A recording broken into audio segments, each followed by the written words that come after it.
Nobody's listening, right? Hi, Andy. Hello. Is anyone out there listening? They are, and I hope you didn't sneak a peek at this one. I don't know. A little context. Okay. We have an anniversary that happens to us once a year. It does happen to us. And we like to go to the Ojai Valley Inn. Okay, we like that, right? Yes, we do. The last time we went there, though, we got banished. We got a room. We weren't happy. Oh, that's right. We weren't happy with the room, and we complained. I love it also. It was kind of like a great kickoff to that anniversary weekend because I find it so hot when you get into like, I'm going to take care of it mode. Love that. So it was honestly a gift that they kind of gave us a room that wasn't ideal. And so we didn't like the room. We complained, and they said, we got a room for you. And they took us, we thought, off property. We talked about it at length. Yes. Maybe it was about a year ago or maybe 2 years ago almost. I'm not sure. But we talked about it. Yes. Well, listen up. This is Who's Listening. Are you ready? Yeah. This comes from Stay Brewer. Former front desk at the Ojai Valley Inn listening. No. Yeah. You were not banished. Oh. They were trying to accommodate your very normal requests. Oh. They take guest requests, happiness, and experience very seriously. Wow. And that's why we love that place. That is why we love it. Sometimes after watching, for example, White Lotus, particularly season 1, sometimes I wonder if all of the people who work at a place like that are like, these motherfuckers. And I'm sure there's some of that. There must be. Like, if I worked there, I would feel that way. Yeah. But hearing that from a bona fide former employee, that is part of their ethos, is to, like, the guests, happy guest, happy hotel. Happy guest, happy hotel. I like that. That really warms my heart. I know. So, I mean, to that listener, Stay Brewer, I hope you stick with us and hear this recap because I don't know where you are.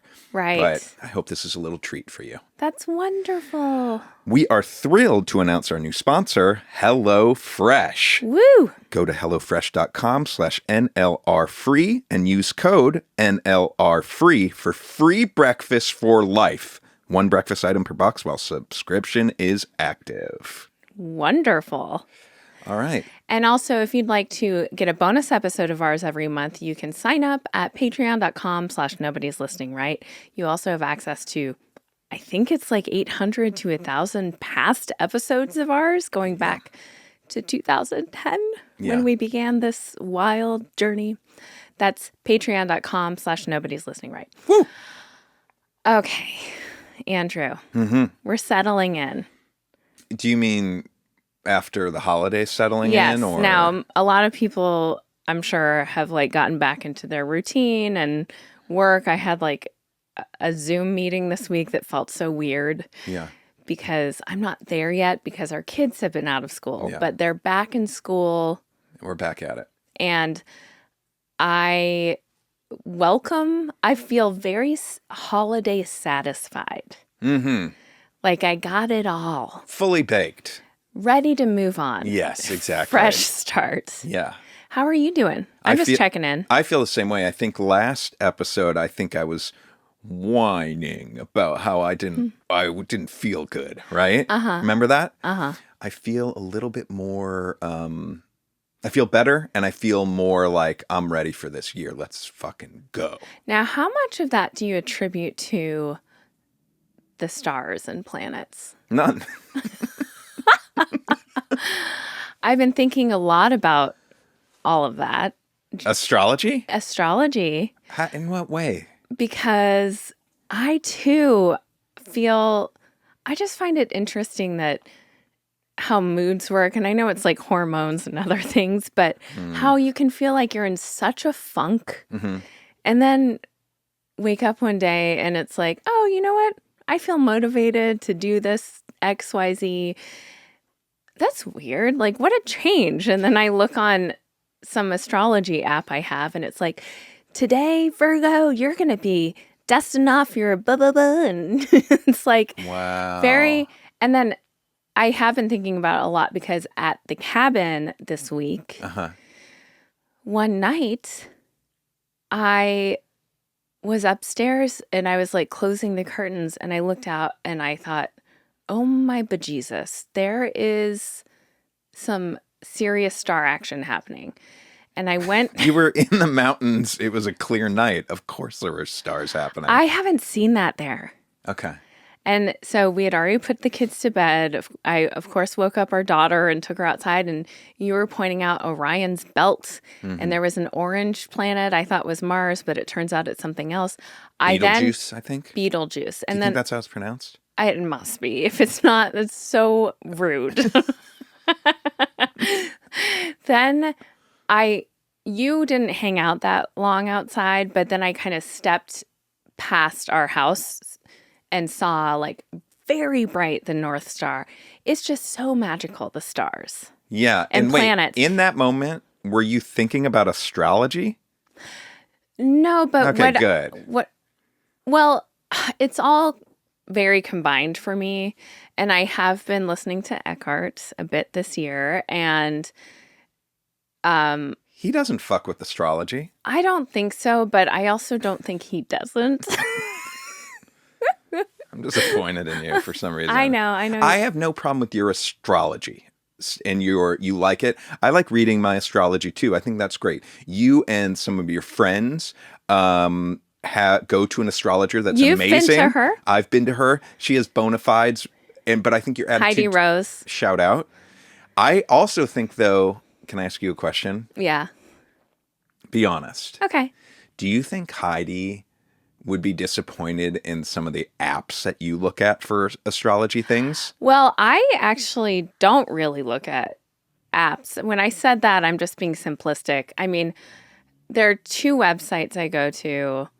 One is Astrology Zone, and one is Astro Style. Do you think Heidi would be like, roll her eyes at those? I don't think so. Okay, it's a genuine question. It really is like things are open to interpretation. That's the other thing. They're not doing diagnostic tests to tell you that your like kidney function is off or whatever at the doctor. It's this planet is moving into this. I hope there are no sites that are doing that. What I just mean to say is it's not like a perfect science. It is a pseudoscience, and it's also an art. It's like open to interpretation. I'm also to these people, how do you write about this every day? That's a talent in its own. Super talent. Now, listen, I take it all with a grain of salt. Of course, I'm always questioning what are we doing here? The Eckhart stuff lately has been really resonating with me, which is that I know that you're about ready to fall asleep or something, but no, I just think maybe we should start over is all. Or just cut all this out. I'm thinking in my mind how I'm going to edit it all out. Okay, the Eckhart stuff. Oh, I'm going to do my Eckhart voice. But basically, it's a recent episode of his podcast was about how our whole purpose. Again, sorry to interrupt. This has nothing to do with astrology, right? I know, but to me, it's all connected. Okay. And also, I should have said this first. Astrology to me, it's not a religion. It's not a science that I'm like, what it is to me is it gives me entertainment and it gives me hope. Yeah. I'm with that. Did you bring it up because of the stars we saw in the mountains or because of it's a new year? Because I don't frequently really connect the dots of that astrology is those things up in the sky. And honestly, I don't see them that But you often. weren't connecting those dots in the moment, right? No, I was just, this is what brings it to Eckhart. In that moment, I was filled with awe. And I felt, I hate that you just had to avert your eyes from me. I felt connected to consciousness. In that moment. Yes. And that's our whole point here. Did you really, or did you retroactively feel in that moment? Oh my gosh. You think I wasn't filled with awe? No. Connected to consciousness. Well, that is... Were you like, oh, I'm in nature. This is amazing. There's something bigger. You're saying you felt connected to consciousness. Well, here's the thing. Eckhart told you that. To me, the feeling of awe is probably the most conscious feeling I can like put words to. When you're feeling connected to consciousness, like to the greater consciousness of the universe, you're not thinking. You can't think about it. It's to me, awe. So... But you're saying awe because your New Year's resolution was to have more awe. You sound like you're starting a cult. This is like the seeds of a cult. And I don't like, and you know I'm very anti. I don't like this. Okay, so anyway, astrology though, I don't often think about, oh, it's actually that stuff that's out there. We're a mere speck of dust in this.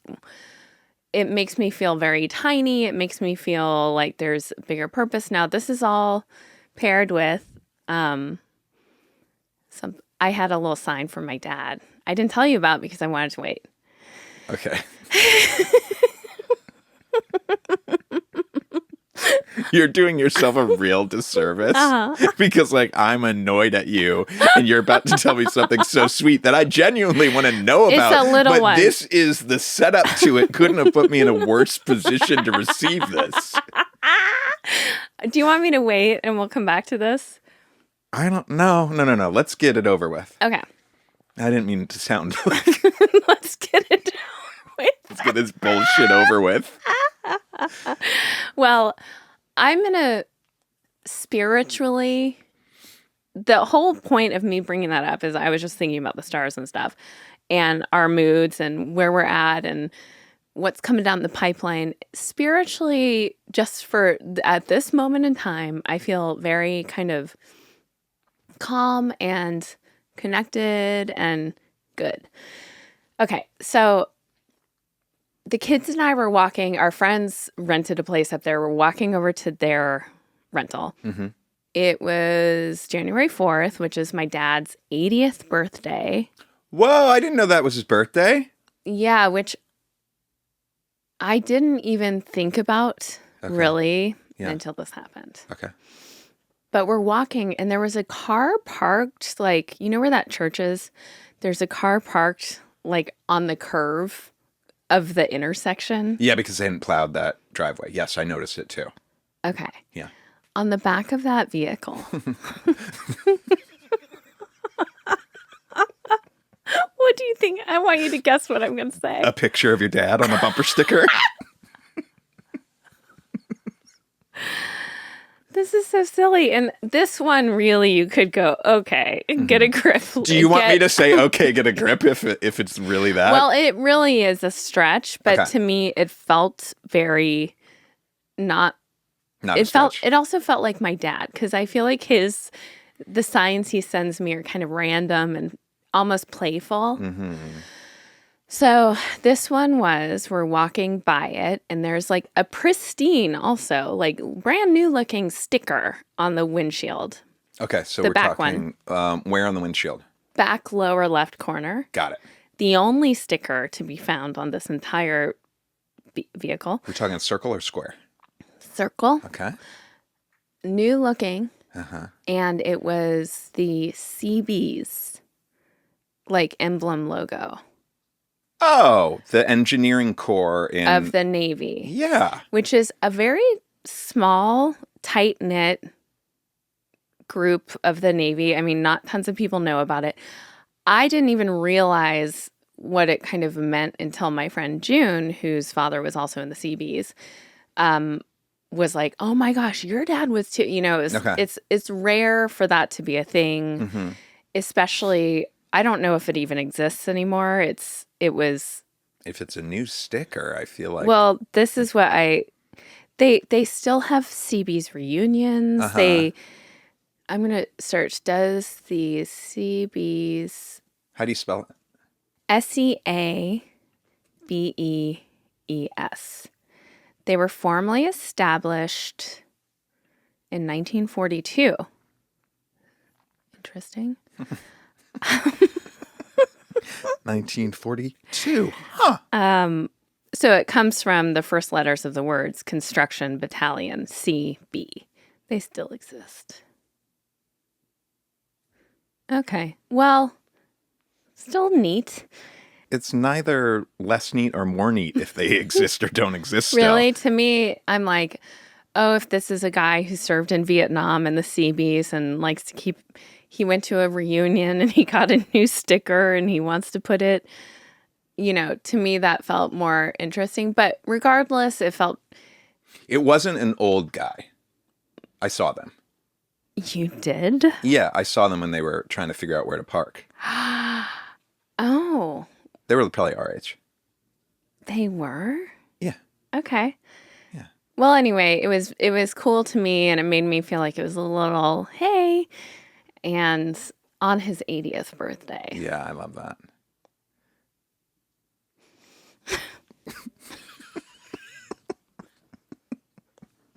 Okay. Carry us out of here, please. I can't. I really just can't. You gotta find a way. Well, one thing I was going to ask you about, and it feels kind of, doesn't feel like the right pivot, but Okay. doesn't carry any weight, where what you're talking about was just carried some weight. Yeah. But remember how you were saying, like, if you were at Target, you would buy Good and Gather products? Yes. They're generic brand, if you will. Yes. And you were I always thought of you more as snobby and that you would never buy a generic thing, right? I mostly wouldn't. So You get burned. I mean, yeah. well, speaking of burns,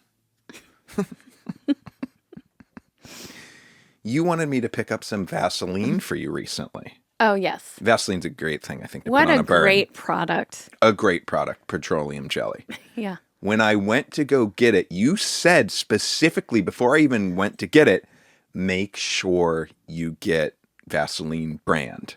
Yes. Mama don't want no generic petroleum jelly. No. Now, I got to the store and I'm like, no problem. I'll get her the regular Vaseline. I get to the Vaseline section. None to be found. It's only CVS brand. And you were very clear. So I texted you, hey, they only have that. And you're like, oh, fuck, I guess. Right? Mm-hmm. Then shortly after, I got in line to pick up a prescription, and it was near the travel section of all the little things. Mm-hmm. And there were little Vaselines. And I was like, hey, they got little ones. And you're like, oh, please get me 3 of those. Put back the... People are like, what do you need? Yeah, well, this is good. So much petroleum jelly.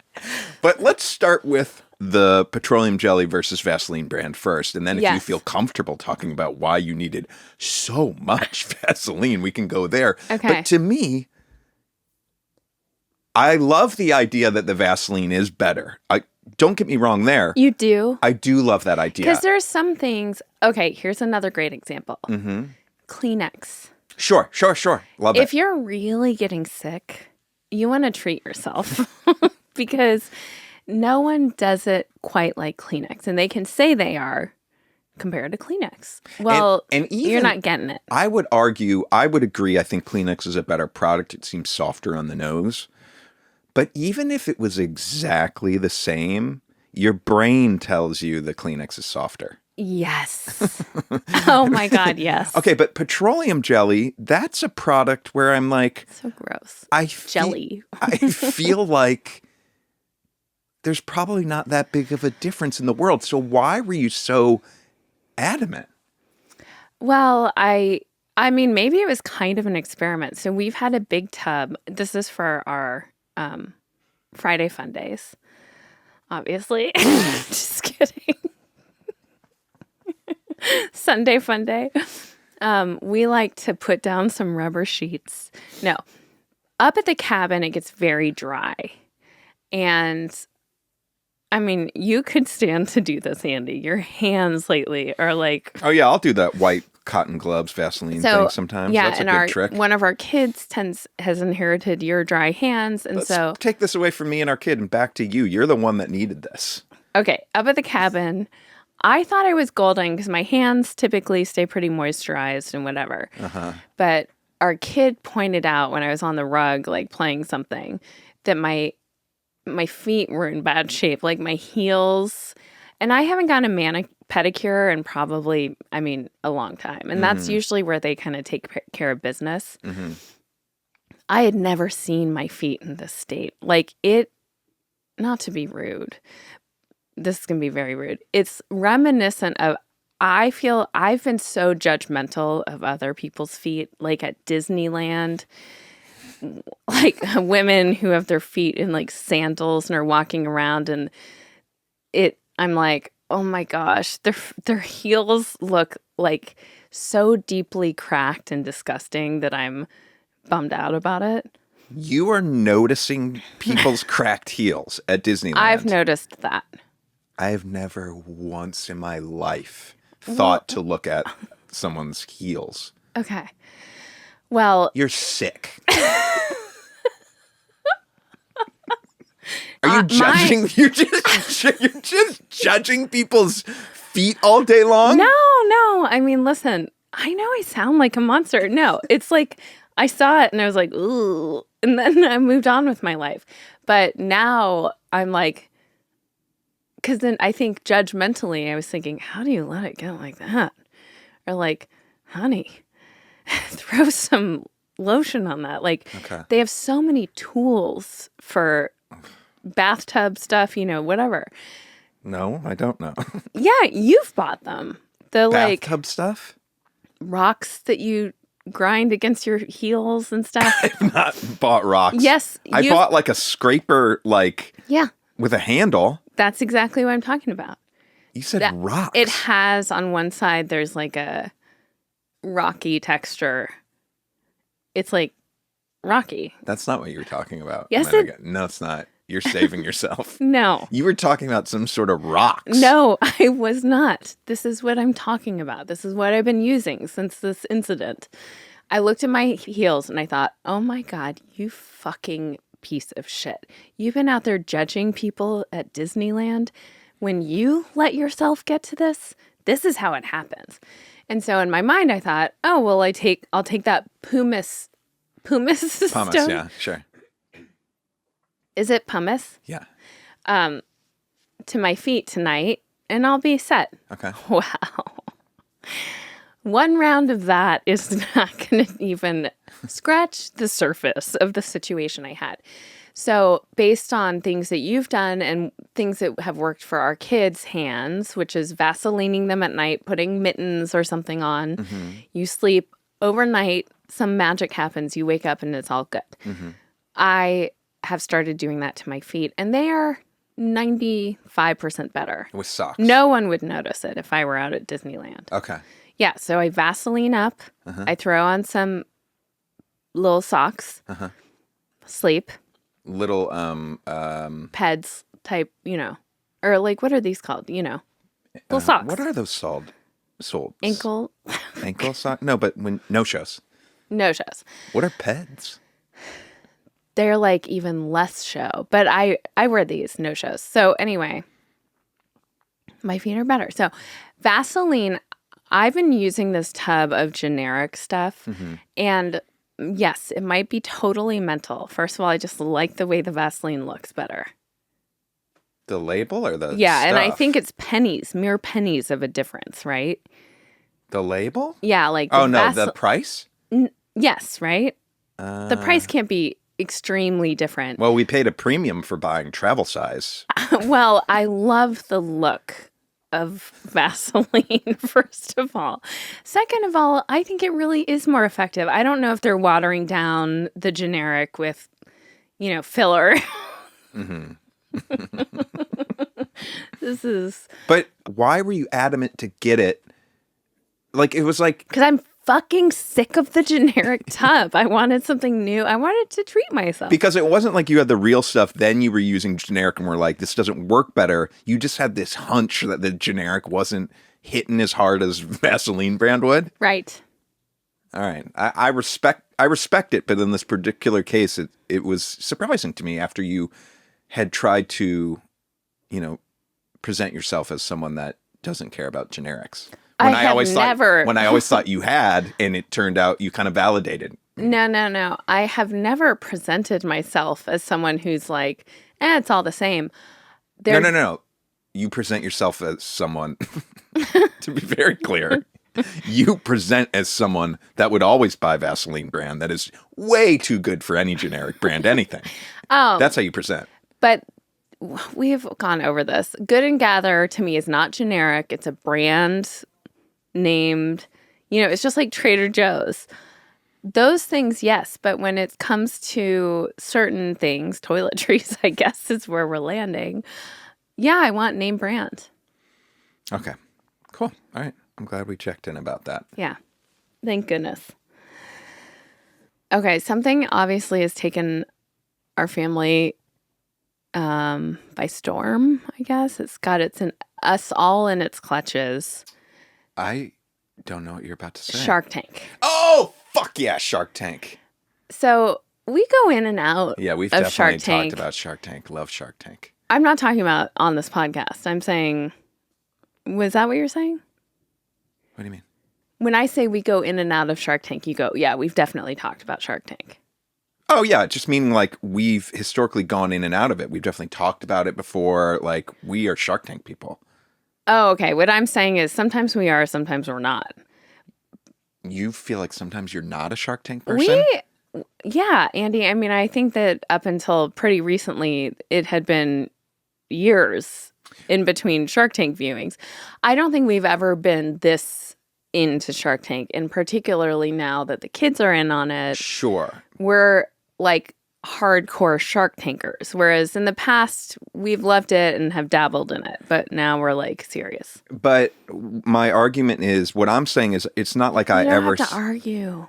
I'm arguing. What I'm saying is, I never stopped being a Shark Tank person. It's not like... You've been watching it all this time on your own? Well, just so you know, we've seen almost like every episode. We just lucked out that there's a new season right now. And then when we caught up, we never watched season 13. But you and I, we've like seen all of season 14 and we've seen all the older ones. Andy, you sound like such a poser right now. I'm not being a poser. People out there who are Shark Tank obsessed, which I think we are now, and moving forward, I would look at someone like you going, yeah, I'm like hardcore Shark Tank and always have been.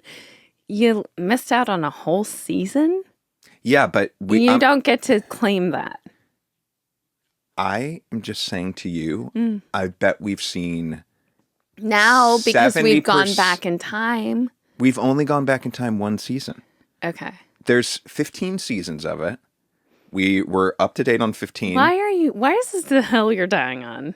Do you see that I just brought it up and I'm like, we've gone in and out. And that alone now has launched us into like... But you saying that we've gone in and out, I just want to be clear. Like, I've always liked Shark Tank. It's not like when I'm not watching it, I'm a hater. That's kind of how you're making it sound. No one thinks that. No one... Only you. Do. Only you think that way. If someone's like... not all in, it means that they absolutely hate it. Like, people are not like that. No, that's not what I'm saying. God damn it. I'm saying that I didn't want you to I hate this. Present this picture. Whatever. We were watching it as a family right now. We love it. Continue. Okay. Sorry that I made this bold claim of us having been in and out. I'm trying to establish that we're very into it now. Very. Yes, some of the products that we've been thinking of over the years, some that have been mentioned on this podcast. Does our family have a full pitch ready to go for the sharks? Yeah. Once we, have scaled up a bit, gotten production started. Yeah, we do.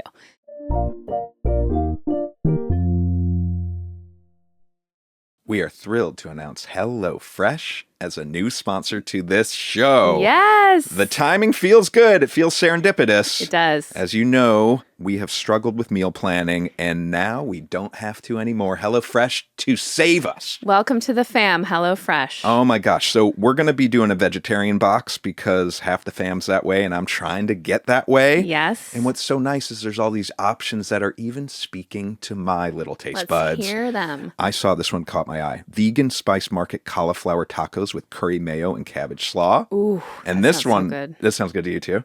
This one I know you'll like, sun-dried tomato spaghetti. Oh, come to mama. Each HelloFresh box is packed with farm-fresh ingredients, and everything arrives pre-portioned right to your doorstep for less hassle and less wasted food. You're going to save time and get to eat delicious chef-crafted recipes and kick off the new year, right? If we're honest, right? Absolutely. So go to HelloFresh.com/NLRfree and use code NLRfree for free breakfast for life. One breakfast item per box while subscription is active. That's free breakfast for life at HelloFresh.com/NLRfree with code NLRfree. It's always cute when there are kids there, and they bring the kids in and they do the pitch. And usually, especially if it's young kids, then the kids skadoot because they shouldn't be there during the, shark takedown. Mm-hmm. But there was a family. Oh, yeah. Yeah. Yeah. So this family came on. God love them. Now, This is tricky territory, this isn't is it? tricky territory, but worth looking at.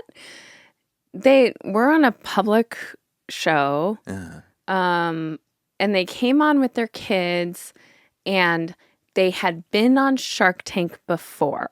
Right. Now, I already I say I bristle, but obviously we are planning on going in with our kids on Shark Tank. Not really.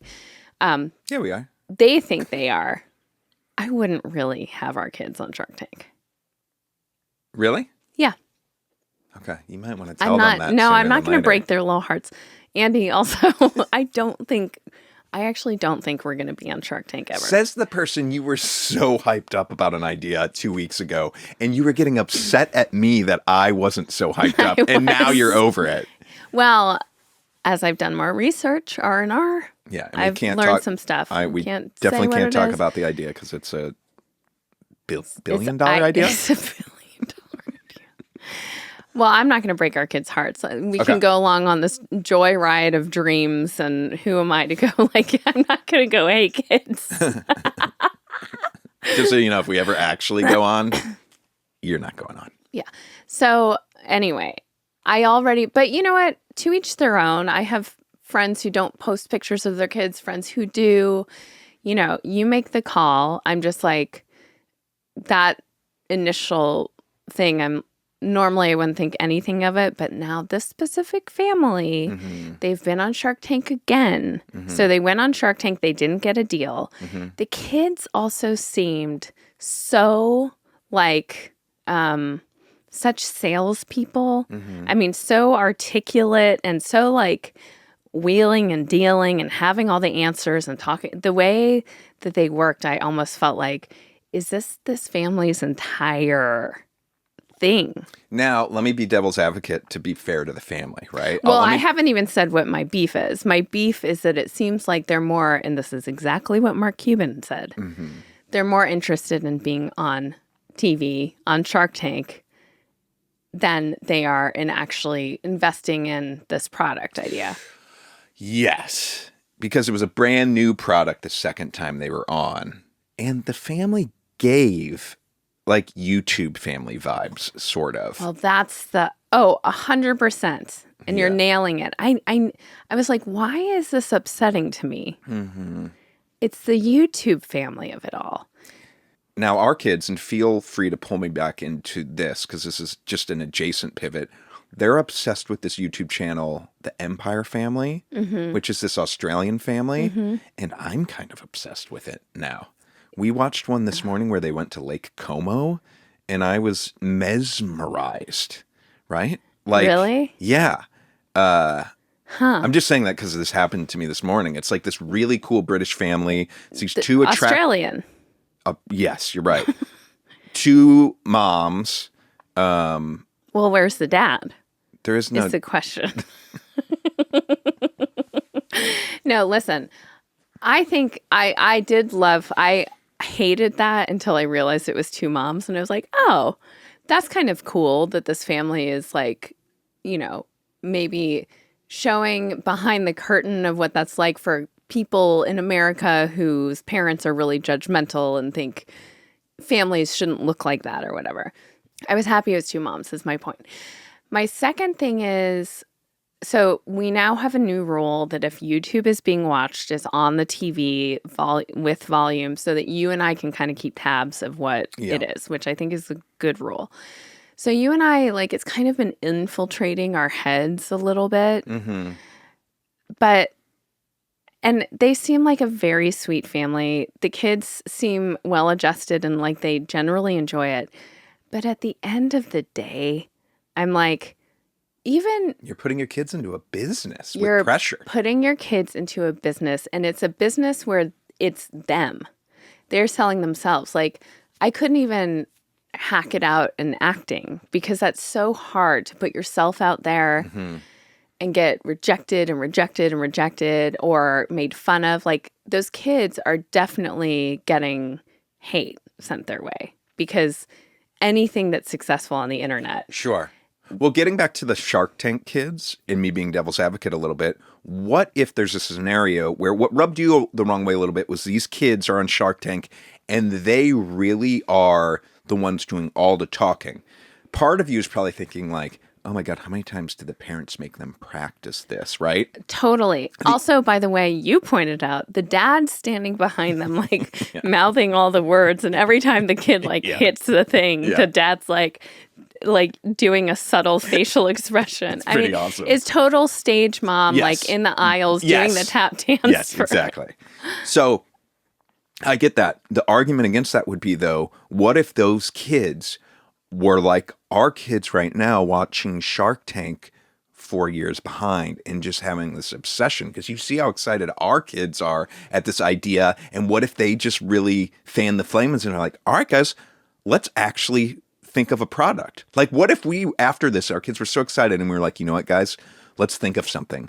Our kids would be so hyped if we genuinely were like, okay, this herein is the thing. And you're right. I'm not really throwing well, I guess I am kind of throwing shade. It's more at the concept of this. Like, this family's coming back 3 years later with a whole new thing. Yeah. And it seems so over-rehearsed. And so, and like the product was kind of... I don't even remember, and I don't even think we should say. No, yeah, you're right. But not everything has to turn into the thing. That's another, like, sickness in our culture. Oh, your kid likes skateboarding? You're going to get them with the best coach, the Olympic thing. We're on a track to dominate. Oh, your kid likes ballet?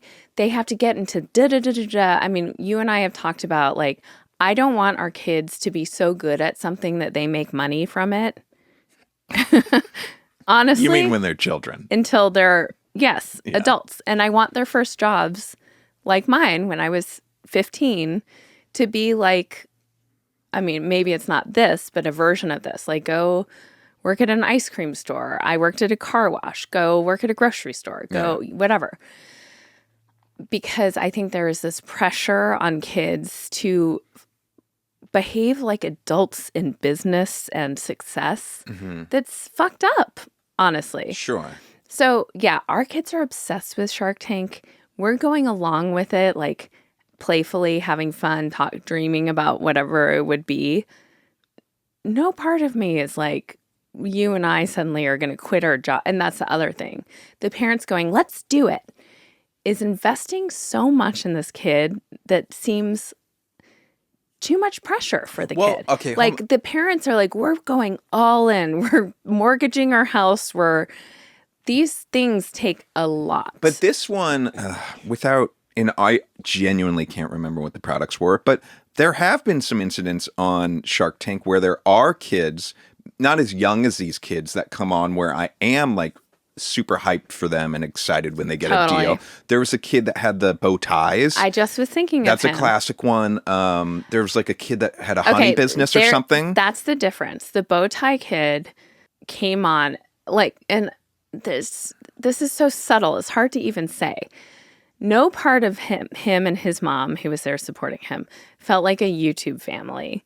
It was still a relatively small business that he had been like bootstrapping himself and making bow ties himself as he was going. Yeah. His mom felt very much like a mom who still has her life and is being like, he's passionate about this and I'm supporting him. Whereas this other family, it feels like, guys, What can we do? we are now in business together. Like, what can we do to blow it up? How can we get on Shark Tank again? This time we're gonna there's a whole different texture to it. I get that. I totally get that. Yeah. I think this also, I was talking to someone recently about this. It kind of ties into, well, I could take it back to Eckhart, honestly, but Please don't. This need for kids to excel, and I feel like we're lucky that I feel like that's waning for us. For example, we have a kid who's really hard on themselves and puts a lot of pressure to succeed and be great at everything. Mm-hmm. And you and I mean, which was opposite from my experience growing up, are always like, we don't care about grades. Like, we want you to enjoy learning. I had no pressure growing up in that department, though. Yeah. It's funny. I would wonder, because you and I are both like, we think we don't bring that pressure at all. I would love to fast forward 30 years and be a fly on the wall of a therapy session with one of our kids. Is there something they'll tell the therapist that we would be like, oh, we were responsible for that? Because you and I are like, huh? I constantly think and worry about what they're telling their therapist. Like, what's it going to be? I mean, there's so much, I'm sure. The cliche that you hear therapists say is like, it's never what you think it would be. Right. We're missing it. We're missing all of the damage we're doing. And we're working very hard focusing on righting the ship of what our things were in therapy. So for me, I'm hyper focused on normalizing food and bodies and which, by the way, there is so much fat shaming. We watched Wonka, which was, I thought, an awesome movie. I got a screener. Yeah. Such a great movie. Yeah. My one complaint is there is a lot of jokes at the expense of the character who gets bigger and bigger over time from eating chocolate. Yeah. And I was like, can we move on from this finally, especially when given to children? And I'm so aware of it. I mean, it's insidious. Like, even on Shark Tank sometimes they'll be just throw something out, which is like, if I eat enough of this, I'll blah, blah, blah. Right. So anyway, but I'm focused on undoing the things that I saw I had a very, I think, healthy and relatively trauma-free upbringing. I don't have I had no abuse. I was loved and supported and whatever. Right. But you're right. I mean, what's it going to be? I don't know. Can we talk about that Wonka thing for a minute? Because I have a question for you. Yeah. And this is not a huge spoiler if you haven't seen it, but if you want to fast forward a couple minutes, go for it. But you're talking that there's a character in it that is getting bribed with chocolate, so they keep eating chocolate. And there's a device that they keep getting bigger and bigger and bigger and bigger, right? Mm-hmm. Are you upset with that device or just how they handled that device in the storytelling? Well, I'm kind of both, because in our culture, I mean, then there's the joke of they can't get out of the car. It's mocking larger body. I mean, the subtext of that device is that it's bad to be bigger. There's not I wish there's no the humor to be had from it is, there are other ways of showing that someone's eating tons of chocolate and has, chocolate coming out of their pockets and whatever. And right. Which they did as well too, right? Yes. But I mean, you scratch the surface of it at the core of that is fat jokes.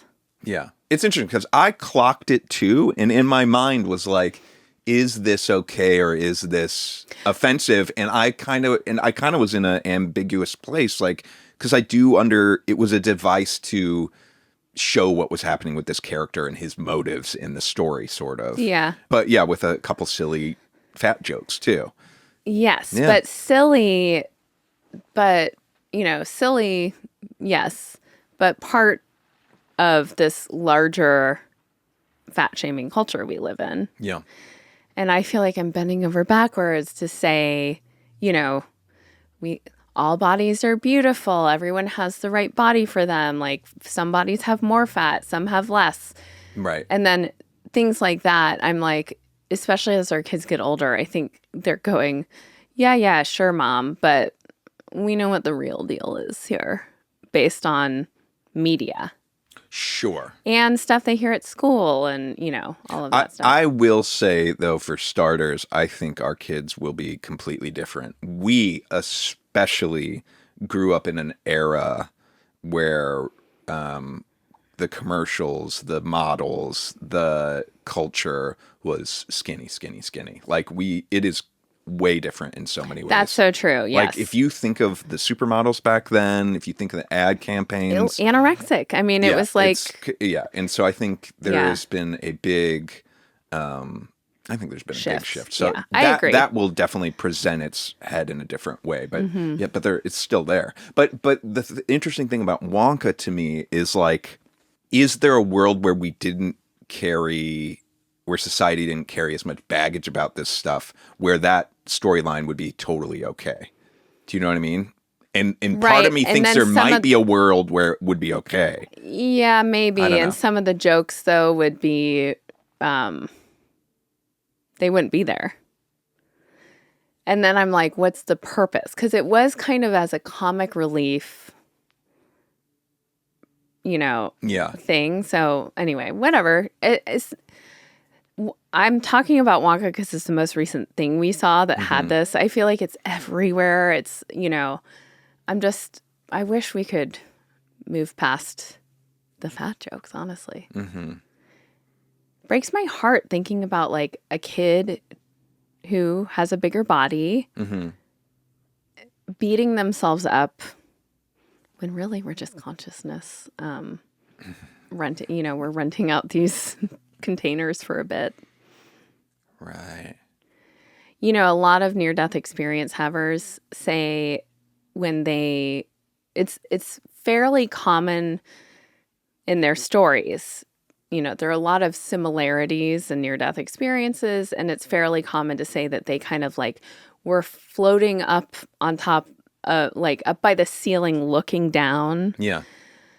And that's kind of some of the experiences have been validated because they'll say, and I saw the doctor with the, like gray streak in his hair doing XYZ.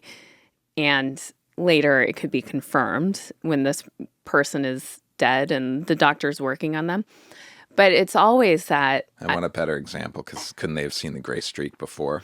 Okay. Yeah, I'll give you a better one in just a minute. Now. Okay. No, I'm kidding. I don't want to. When they look at their body, they feel nothing. No connection to it. It's as though it could be anyone else's body and or like an inanimate object. There's no like, oh, that was mine or that is mine. Is it? Isn't that interesting? That sort of is interesting, but there's no like, oh, fuck, that's my body? No, what's happening like to me? Motorcycle accidents. There was one I'm recalling where he saw himself like lying, like broken on the street, basically. Something that you would think would make you upset, regardless if it's you or someone else. And felt peace looking at it going, Isn't that interesting? So another example, I'm going to botch this. This was in a book called, I think it was Dr. Bruce Grayson. I don't know why you're looking at me. Hang on. Let me just look this up because, okay. Yes. Dr. Bruce Grayson, whose book After, it's fun to read, was basically with a patient who was pronounced dead or something, I don't know. He had been eating spaghetti earlier and he had like smeared tomato sauce on his shirt. The doctor or the patient? The doctor. Uh-huh. And this doctor... He didn't change his scrubs? I don't know what you should read the book. Okay. This is so loosely tied together. Okay. This is like a real fictionalized version of this. But it was something like he had spaghetti sauce on his shirt. He had to go to the she's dead room with her family or friends and give the she's dead speech. Then she made some sort of miraculous recovery. He had nothing to do with it. He came back to work the next day and was shocked to hear that she had recovered or was, conscious or whatever. He went to see her and introduced himself to her. And she was like, "Oh yeah, I know you. I saw you talking to my family. You had the tomato sauce on your shirt." That's a good one. Yeah. What make ye of all of that? That's compelling. More compelling than the just floating over hovering, I feel like is kind of not compelling at all, because you hear so many stories of that and it's like, well, that just must be what happens in your brain. That but then seeing a shirt like that's much more compelling to me. Great. We're all kind of just remember my waves on an ocean thing. I'm really in that place right now. Great. One of the things that I've been thinking about, just because it's been a lot of cleaning lately, cleaning our house, cleaning the cabin, cleaning our house. And you and I both are going all in. Yeah, it's a pain in the ass. Is our existence, I was thinking about this as I was driving back from the vet this morning, looking at people walking around with their kids. Our existence, so much of it is just waste management. And vacuuming, there's so much you think you just vacuumed a few days ago and then you do it again. And you're like, oh my God. I'm kind of worried this zone you're in is a warning signal of a midlife crisis that's about to happen. That this is everything is good. I'm on the wave thing that is this some sort of warning bell of next week you're going to be fuck it all. Well, what would that look like for me? What would I do? I don't know. I'm too anchored and, the kids anchor us in reality. You can't go that far off the deep end as much as you'd like to. I love the vibe, though. Don't get me wrong. Do you? Yeah, I'm fine with the vibe. I'm kind of yeah. Yeah. A little hippie, dippy. Sure. But yeah, so much waste management. Does that ever weigh you down? I was thinking about, speaking of just waste, you had mentioned something that was so wasteful the other day, and then I was thinking about our prescription pill containers. How many of those plastic fucking things Shark Tank are wasted? But then I was like, oh, I don't know if there's a better way, because they do have to be safe for so kids can't open them and stuff. But I was like, how quickly I'm off there's so much plastic just from that. Oh, yes. So much plastic. Not that that's what you were talking about, waste management, but that makes me think of that. Well, it is. I mean, we're here just gobbling up all of the resources Earth has, creating new shit that is just depressing. It's depressing. And also, but I wasn't even thinking on that scale of things. I was just thinking of our bodies literally create dust all the time. If you wanted to know how many cells are being sloughed off your body and going out into the air and then on the floor, and one of our kids' rooms I dusted before we went to the cabin. Mm-hmm. Last night I was putting stuff away. I'm like, are you fucking kidding me? We weren't even here. Yeah. And dust has accumulated. Yeah. It just never ends. Yeah. And then we have to do laundry. We have to clean the stuff. And we're living in a world where we are so fortunate. We're so privileged. We have modern plumbing. We can trust that our water is clean. Yeah. We don't have to work that hard for doing this. We own 2 Dyson vacuum cleaners. We have waste management as good as it gets. And it still is so much. Well, I hope that's not the straw that breaks your back. Oh, that's not what makes you snap. I'm going on to the next realm, and they're like, "What was that all about?" And I was like, "It was a lot of fucking cleaning." Yeah. That life. Yeah. Damn. But I do find joy in it. You know, I think there are things. Okay, now I'm like starting to really worry about you, actually. I think we should wrap this up pretty soon. This is... No, listen. I think I wanted to say this because over the past month that we've had no school, blah, blah, blah, I feel like I've been like super on it with cleaning and you have too, laundry and all this stuff and feeding everyone and knowing what meals are. And I obviously went above and beyond and cooked amazing meals over the holidays. And I reach a breaking point where I get really overwhelmed and frustrated. And I think that comes from just being tired or hungry or hormonal or stars or... And I also think it comes from that is my way I have a sense of control. Like my environment needs to be tidy and clean for me to focus and whatever. Cooking similarly. I reach a breaking point where I'm resentful of like, I've done all of this and what have you done? Yeah. But I really enjoy it up to that point. Okay. I do. I find catharsis. It can be calming. Just worth saying. Oh no. I feel like you're treating me like the men with the straight jacket are coming any minute and you're trying to keep me. I'm filing some of this away is all. Oh no. No, I'm fine. I'm actually really good. We know. It's very clear. Okay. I think on that note. Good night. Good night.